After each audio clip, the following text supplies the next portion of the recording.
Monday, March 20th, 2023. Hey guys, it's Sam. And I'm Aaron. Welcome back to the SciTech News. Hopefully your Irish weekend was full of gold, and let's get on to your regularly scheduled announcements. FSU is selling merchandise from March 13th to March 31st. T-shirts are $20 and hoodies are $35. Here's a picture of the design. Cash, check, and Venmo are accepted. Please fill out the order form and then deliver the money to Mrs. Beer's room during activity period. You can find the form at tinyurl.com/FSUmerch2023 or on our link tree. Now we are going to show this week's female staff member of the week, Miss Miller and Miss Wigney Hartz. Please introduce yourself and your position as SciTech and any other additional information.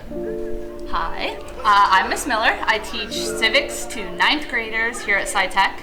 I also have 2 kids who are PPS students, but they're little, so they are much younger than my students here. My name is Miss Wigney Hartz, and I am one of the building substitutes at SciTech. How did you decide to become a teacher of civic education?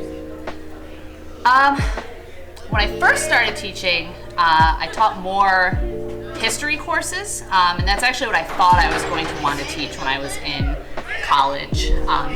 But the more time I spent teaching civics, the more I liked it. And my favorite grades to teach are like 8th and 9th. So here in PPS it works out well. My favorite subjects kind of emerged as civics, and my favorite grades have always been 8th and 9th. So now it's all I do, and it's great. Why did you choose to seek a career in English? So I wanted to do a lot of things when I was growing up. I was going to be a animal biologist, and then I was going to be a lawyer, and then I was going to be a journalist, and I settled on journalist when I went to college. And then I realized that I didn't like writing obituaries very much, and that I didn't like interviewing people very much, and they didn't like being interviewed by me. What I really liked was my after-school tutoring job, and then I realized that that is a career, right? That I could be a teacher. So I kind of was like, I actually could do the thing. So I changed my major and I enrolled in the program, and I have no regrets ever since. You are the mock trial coach, and sadly the season has come to an end. What were your overall thoughts on this season?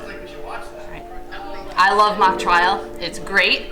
And I had the best season I've had in ages. So mock trial is tough because you kind of have to be perfect to continue. You have to win every trial that you go up against. And unfortunately, we were not able to do that this year, but we returned to in-person trials instead of virtual, so that was great. And the team really functioned as a team, with supporting one another, holding one another accountable, figuring out who would be the best in what roles. So seeing everybody kind of coalesce in that way was a lot of fun. Has being a woman ever been an obstacle for you? When I was younger, I have 3 sisters and no brothers, so there were 4 of us, and it didn't ever really feel like an obstacle then. Like the 4 of us together, we just always felt like, whatever we want to do, we're going to do it. I think the older that you get, the more aware of obstacles you become, and maybe this is an echo of what the other teachers have said, but I think once people start thinking about having families, that's when the obstacles really come in. I think that you have to make a real effort to make sure that things are fair among the adults in your household. So the teaching career is mainly women. I went to school, my classes were mainly women. A lot of teachers that I know personally and that I have had are women. I think that, however, being a woman-fronted position is an added obstacle, much like being a nurse. Much like, all of those jobs that are woman-fronted. And I'm sure you've heard from other people, but I think there's less respect placed on that and usually less pay. I think that jobs that are, kind of so emotionally based, where you put on so many hats like that, aren't valued as much. And I have a lot of respect for my colleagues that are able to come here and do all of the things and give everyone all of the love, and then go home to their own children and put on the same hat of being a mother at the same time. So yeah. What were your goals at our age, and how have they changed? When I was in high school, I didn't really have, all my goals were college focused. Where was I going to go and what was I going to study? I didn't really think much beyond that. I was pretty interested in being a teacher. For a little while, I thought about researching and writing, and then I attended graduate school kind of on that path, and I quickly realized I was not interested in that, and I did want to be in the classroom. So I finished that master's, but as soon as that ended, I came back to the classroom. So with a little bit of a detour, my goals have been pretty much what they have been the whole time. What goals do you still want to accomplish? I would like to have my own classroom someday soonish. Not that I want to leave you all, but You're not allowed. maybe okay. We'll work that out. Until I graduate, at least. Okay, not until you all graduate. What else would I like to do? I would like to read more. I like to see the world more. I think those would be a good pay off my student loan debt. Oh, that's a good one. You know, get rid of that. That would be great feminist. Great, yeah. What advice do you have for girls growing up in our generation? I would say that it's important to take time to reflect on what you want for yourself, and then don't be afraid to act on it, even if it's what is not expected of you by yourself or your family or society. I would say reflect on that and then go for it, even if it's scary. Like doing an interview for SciTech News. So I think most of my advice would boil down to do whatever you want, wear whatever you want, talk to whoever you want, like whatever you want, because people already made up their minds about you, and people care less than you think.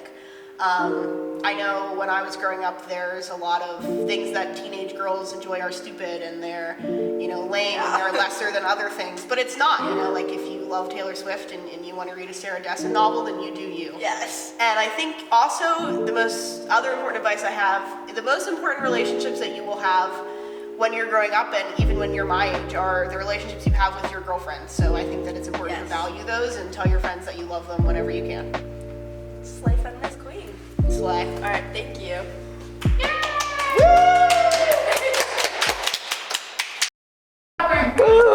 I love that clip. Little shout out to the boys baseball and girls softball for winning their scrimmages on Thursday. But now let's get over to our weather report, which is of course always 100% accurate. Today's looking like a high of 49 and a low of 24. Today's supposed to be really sunny with a 4% chance of rain. So Brody has to wear his poncho, but us, you have a chance wearing shorts if you're one of those types of people, Quick reminder that we have forms in the descriptions for announcements and a submission form for the quote of the day. You can view all this information at linktr.ee/scitechnews and follow our Instagram as well at scitech.news.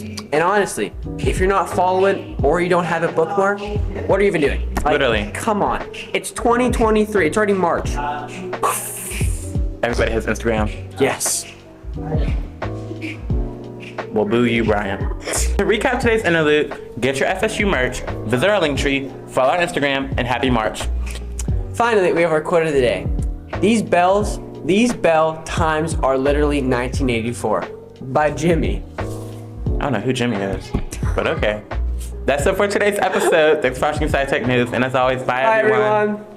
Thanks for watching. All links in description.